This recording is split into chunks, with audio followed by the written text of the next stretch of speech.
ಅದು ಆ ಮೊಬೈಲ್ ತಗೊಂಡ್ ಬಾ ಇಲ್ಲಿ ಎಂದೆ.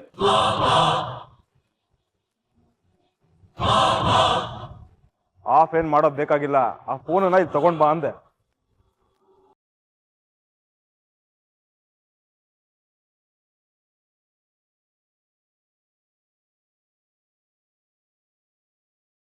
ಬಾ ಇಲ್ಲಿ.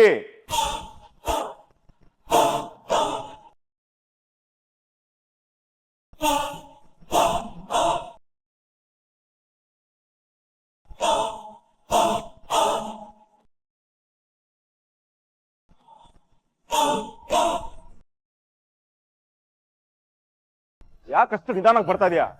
ಬೇಗ ಬಾ.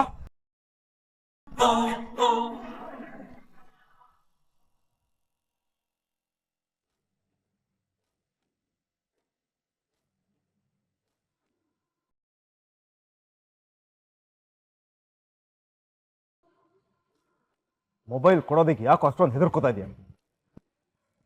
ಏನಿದೆ ಅದರೊಳಗಡೆ ಅಂತದ್ದು?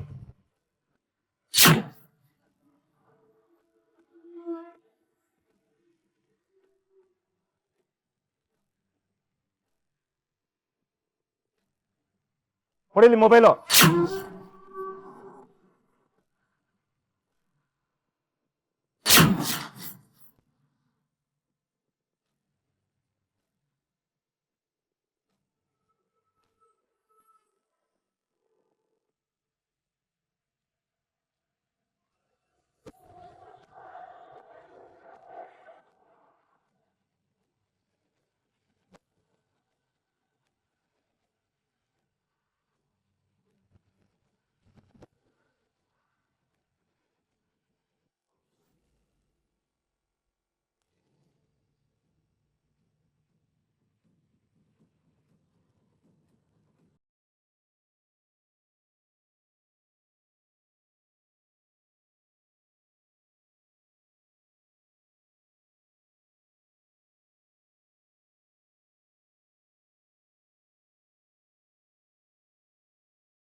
ಏನ್ರಿ ನೀವು ಎಂಗೇಜ್ಮೆಂಟ್ ಮುಗಿಯೋ ತನಕ ಫೋನ್ ಕೈಯಲ್ಲಿರಬಾರ್ದು ಅಂತ ಹೇಳಿದ್ದೆ ತಾನೆ?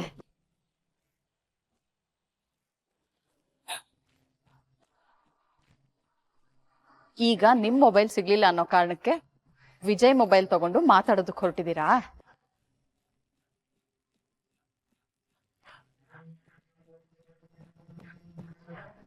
ಅಲ್ಲ ಬಾನು, ಅಷ್ಟೊಂದು ಮಾತಾಡ್ಬೇಕು ಅನ್ನೋ ಅರ್ಜೆನ್ಸಿ ಇದ್ರೆ ನನ್ ಫೋನ್ ತಗೊಂಡು ಮಾತಾಡಿ.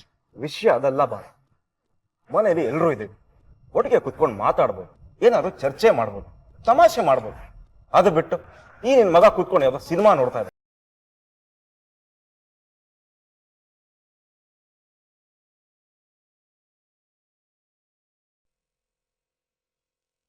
ದೇವ್ರೆ, ಕೆಟ್ಟ ಸುದ್ದಿನ ಸುಳ್ಳು ಅಂತ ಹೇಳಿ ಮನಸ್ಸಿಗೊಂದು ಸ್ವಲ್ಪ ಸಮಾಧಾನ ಕೊಟ್ಟೆ. ಆದ್ರೆ ಡಾಕ್ಟರ್ ಇನ್ನೂ ಭರವಸೆ ಕೊಡ್ತಾ ಇಲ್ಲ. ಅವರ ಪಯಣ ಸಾವಿನ ಕಡೆಗೆ ಅಂತಾನೆ ಹೇಳ್ತಾ ಇದ್ದಾರೆ. ಕೈ ಬಿಡಬೇಡ ಅಪ್ಪ, ಅವ್ರಿಗೆ ಪ್ರಾಣ ಕೊಡು, ನಮಗೊಂದು ಬದುಕು ಕೊಡು, ಕಾಪಾಡಪ್ಪ.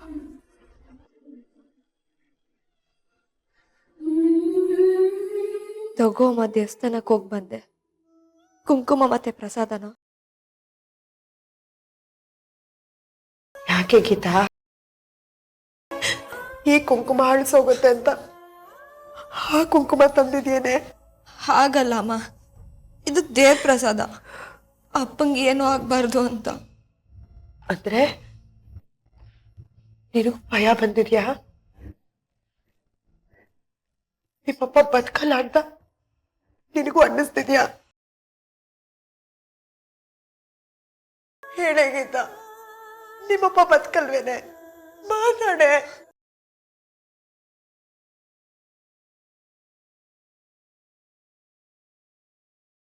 ಅದಕ್ಕೆ ದೇವ್ರ ಹತ್ರ ಓಡ್ ಹೋಗಿದ್ದೇನೆ. ಹೇಳಿ ಗೀತಾ, ನಮ್ಮ ಯಜಮಾನ್ರು ಬದುಕಲ್ವೇನೆ? ಅವ್ರು ಉಳಿಯಲ್ವೇನೆ? ಮಾತಾಡೆ. ಅಮ್ಮ ಭರವಸೆ ಇಟ್ಕೊಳಮ್ಮ.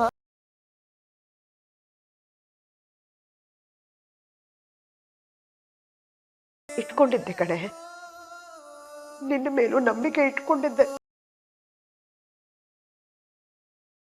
ನೀನೇನ್ ಮಾಡಿದೆ? ಆ ಮಂತ್ರಿ ಮಗನ ಜೊತೆ ಜಗಳಕ್ಕಿಳಿದೆ. ಅವನ ವಿರುದ್ಧ ಅನ್ಯಾಯದಲ್ಲಿ ಹೋರಾಡ್ತೀನಿ ಅಂದೆ. ಅದು ಕೇವಲ ನಿನ್ನ ಸಮಸ್ಯೆ ಆಗಿತ್ತು.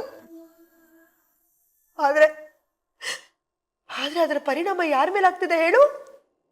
ನಮ್ಮ ಮೇಲೆ, ನಮ್ಮ ಕುಟುಂಬದ ಮೇಲೆ, ನಿಮ್ಮ ಅಪ್ಪನ ಮೇಲೆ ಕಡೆ.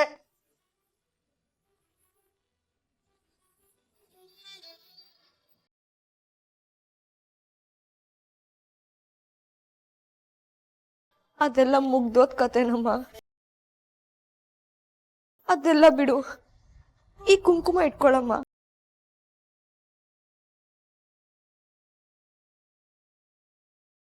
ಏನೇ ತಗೊಳ್ಳೋದು? ನಮ್ಮ ಸಂಸಾರದ ಕತ್ ಹಿಸ್ಕಿ ಅದು ಒದ್ದಾಡ್ತಾ ಸಾಯ್ತಾ ಇದ್ರೆ ನೀರು ಕೂಡ ಔದಾರ್ಯ ತೋರಿಸ್ತಾ ಇದೆಯಾ? ಇವತ್ತು ನಿನ್ನಿಂದ ನಿಮ್ಮಪ್ಪ ಸಾಯೋ ಪರಿಸ್ಥಿತಿಗೆ ಬಂದಿದ್ದಾರೆ. ನಿಮ್ಮಪ್ಪನಿಗೆ ಏನಾದ್ರೂ ಹೆಚ್ಚು ಕಮ್ಮಿ ಆಯ್ತು ಅಂತ ಇಟ್ಕೋ ಗೀತಾ, ಅವತ್ತೇ ನೀನು ನನ್ನ ಪಾಲಿಗೆ ಸತ್ತ ಹಾಗೆ.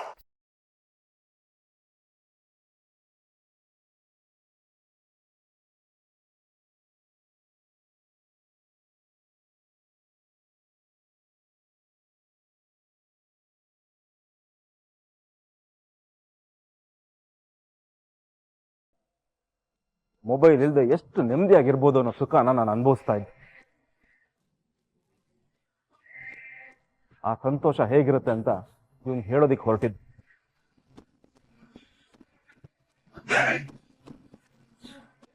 ಅವನೊಬ್ಬ ಹಿಂಗು ತಿಂದಿದ್ ಮಂಗ ತರ ಇಣಕ್ ಬೇರೆ ನೋಡ್ತಾ ಇದ್ದ.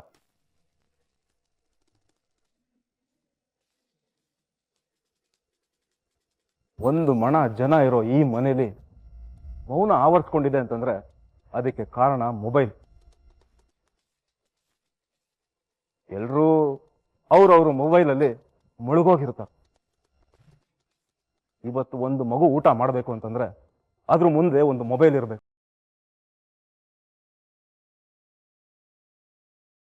ಆ ಮಗು ನಾನು ಏನ್ ತಿಂತಾ ಇದ್ದೀನಿ, ಎಷ್ಟು ತಿಂತಾ ಇದ್ದೀನಿ, ನಾನು ತಿಂತಾ ಇರೋದು ರುಚಿಕರವಾಗಿದೆಯೋ ಇಲ್ವೋ ಅಂತ ಏನೂ ಗೊತ್ತಿಲ್ದಿರ ಹೊಟ್ಟೆ ತುಂಬಿಸ್ಕೊಳ್ತಾ ಇರೋದು.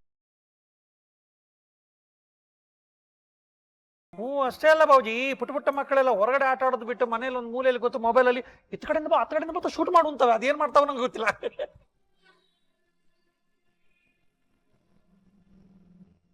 ಹೌದು, ಅವ್ರದ್ದು ಗೇಮ್ಸು, ದೊಡ್ಡವ್ರದ್ದು ಸೋಷಿಯಲ್ ಮೀಡಿಯಾ ಚಾಟಿಂಗ್, ಒಬ್ರದ್ದು ಸಿನಿಮಾ, ಇನ್ನೊಬ್ರದ್ದು ವೆಬ್ ಸೀರೀಸ್, ಯಾರ್ದೋ ಲವ್, ಅದನ್ನ ಇನ್ನೊಬ್ರು ಕದ್ ನೋಡೋ ಚಟ, ಅದರಿಂದ ಹುಟ್ಟೋ ಅನುಮಾನ.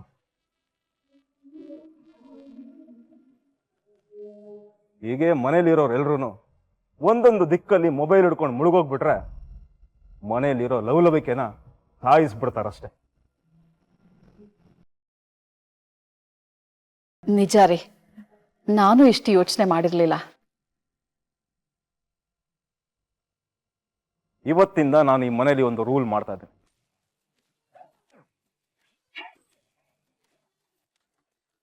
ಈ ಮನೆಯವ್ರು ಯಾರಾದ್ರೂ ಸರಿ ಮನೆಗೆ ಬಂದಿದ ತಕ್ಷಣ ಅವ್ರವ್ರ ಮೊಬೈಲನ್ನ ಒಂದ್ ಕಡೆ ಸಾಲಾಗಿಡಬೇಕು.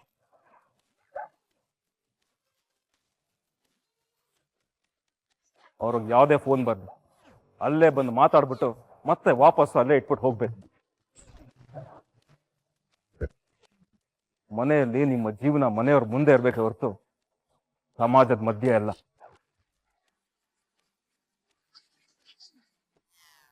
ಆಯ್ತು ರೀ.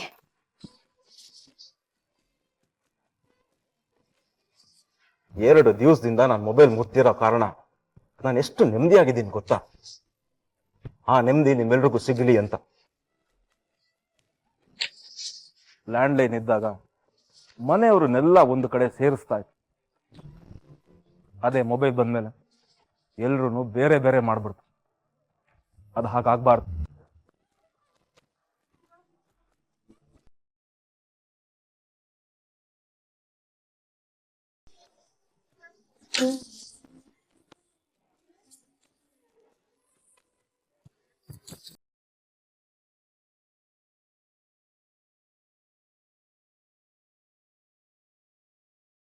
ಅಮ್ಮ ನಿನ್ ಕೋಪ ನನಗೆ ಅರ್ಥ ಆಗುತ್ತಮ್ಮ. ಅರ್ಥ ಮಾಡ್ಕೋಬೇಕಾಗಿರೋದು ಈ ಕೋಪನಲ್ಲಮ್ಮ. ಅವತ್ತು ಆ ಮಂತ್ರಿ ಮಗ ಕಾಪಿ ಮಾಡ್ದ ಅಂತ ಹೇಳಿ ಅವನ್ ಪೇಪರ್ ಕದಿಯಕ್ ಹೋಗಿದ್ದೆ ನೋಡು, ಆ ಕೋಪನ. ಅವನ ಅಹಂಕಾರನ ಮುರಿತೀನಿ ಅಂತ ಆಟದಲ್ಲಿ ಸೋಲ್ಸಕ್ ನಿಂತಿಯಲ್ಲ, ಆ ಕೋಪನ. ಒಂದೇ ದಿನದಲ್ಲಿ ನಮ್ಮ ಇಡೀ ಕುಟುಂಬನ ಬೀದಿಗೆ ತರೋ ಶಕ್ತಿ ಅವನಿಗಿದೆ ಅಂತ ಗೊತ್ತಿದ್ದು ಅವನ್ ಕಾಲಿಗೆ ಬಿದ್ದು ಕ್ಷಮೆ ಕೇಳದೆ ಹೋದಿಯಲ್ಲ, ಆ ಕೋಪನ. ಇದ್ಯಾವ್ದ್ರಲ್ಲಾದ್ರೂ ಒಂದರಲ್ಲಿ ನೀನ್ ಸೋತಿದ್ದಿದ್ರು ಇವತ್ತು ನಿಮ್ಮಪ್ಪನ ಪರಿಸ್ಥಿತಿ ಈ ಸಾವು ಬದುಕಿನ ನಡುವೆ ಹೋರಾಡೋ ಹಾಗಿರ್ತಿರ್ಲಿಲ್ಲ ಕಣೆ. ಅರ್ಥ ಮಾಡ್ಕೋ. ಅಮ್ಮ ನಮ್ಮ ಮನೆ ಬರ ನಮ್ಮನ್ನ ಕಾಪಾಡುತ್ತಮ್ಮ. ನನ್ನ ಹಣೆ ಬರದಲ್ಲಿ ನನ್ನ ಹಣೆಯಲ್ಲಿ ಕುಂಕುಮನೇ ಇರಲ್ಲ ಅನ್ನಿಸ್ತಾ ಇದೆ ಕಣೆ.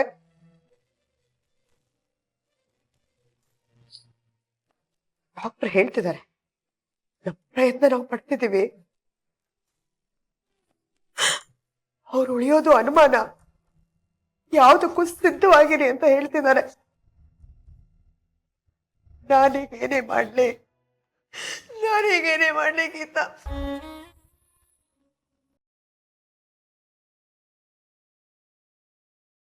ಒಂದು ಕಡೆ ನನ್ನ ವಿಧಿ ಕರಿಮಣಿನ ಕಿತ್ಕೋತೀನಿ ಅಂತ ಹೆದರಿಸ್ತಾ ಇದ್ರೆ, ಇನ್ನೊಂದು ಕಡೆ ಅದಕ್ಕೆ ಕುಂಕುಮ ಇಟ್ಕೊ ಅಂತ ಹೇಳಕ್ ಬಂದಿದ್ಯಾ? ಇಷ್ಟಕ್ಕೆಲ್ಲ ಕಾರಣ ಆಗಿರೋ ನೀನು ದೇವ್ರ ಪ್ರಸಾದ ಇಟ್ಕೊಂಡು ನನಗೆ ಸಮಾಧಾನ ಹೇಳಕ್ ಬಂದಿದ್ಯಾ? ನೋಡಮ್ಮ, ಈಗ ಒದ್ದಾಡ್ತಿರೋರು ನಾವು, ಆ ಮಂತ್ರಿ ಮಗ ಅಲ್ಲ.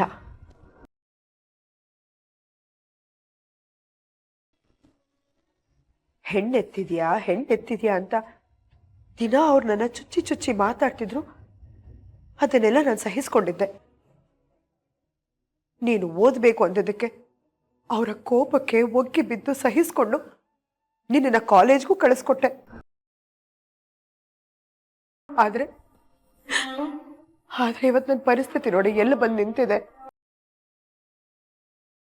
ನನ್ನ ಗಂಡನ್ನೇ ಈ ಭೂಮಿ ಮೇಲಿಂದ ಕಳಿಸ್ಕೊಡಕ್ ನಿಂತಿದ್ದೀನಲ್ಲೇ ನಾನು. ಇವತ್ತಿಗೂ ಆ ಮಂತ್ರಿ ಮಗ ಚೆನ್ನಾಗೇ ಇದ್ದಾನೆ. ಅನುಭವಿಸ್ತಿರೋದು ಯಾರು ಹೇಳು?